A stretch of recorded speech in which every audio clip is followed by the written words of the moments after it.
Real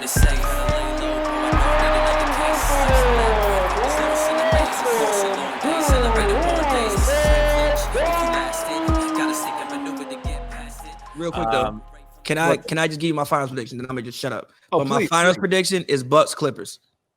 Bucks Clippers, NBA Finals. That's your finals. Bucks Clippers. Interesting. You know, those are two teams that to me are very similar to one another in the East and in the West, in that they have had such high expectations. They've had such incredible players. They should be teams that are in the finals.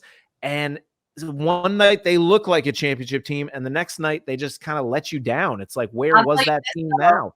I'll tell you this, that prediction's not that crazy, except, and this is a big except, if the Brooklyn Nets, and as much as it pains me to say this as a Knicks fan, if the Brooklyn Nets get James Harden back, Milwaukee doesn't stand a chance. They don't stand a chance. Because if you look at the games that they've played against Kevin Durant and Kyrie Irving led Nets, right?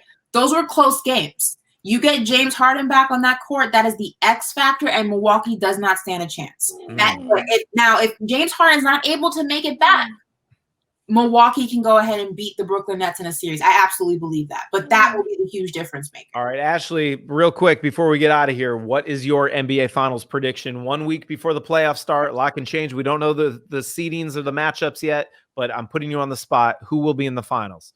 I'm actually going Clippers 76ers. Oh, the Doc Rivers battle.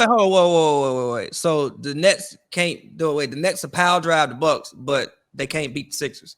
I think the 76ers are more evenly matched with them in the sense of, one, first of all, they play better defense than I think Milwaukee does. Two, offensively speaking, I think they're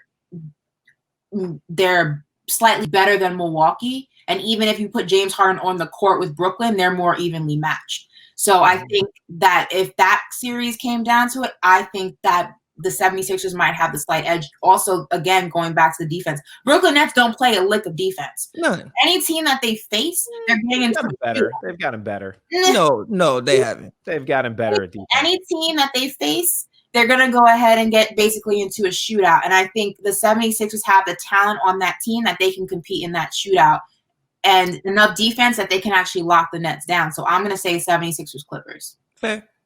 Okay. All right. Well, we will see. I'm going with the Clippers and the Nets. That's going to be my prediction. I've been saying Lakers. Just pick Clippers. Okay. I've been saying Lakers Nets this whole time, but I'm worried about the health of AD and LeBron at this given moment. So today I'm going to say Clippers Nets, but we will see. Let me ask you a quick question though. Is that prediction going to stay the same regardless of if James Harden is back or not? No, they need James Harden. They need James Harden. So your prediction is based on if James Harden's on the court.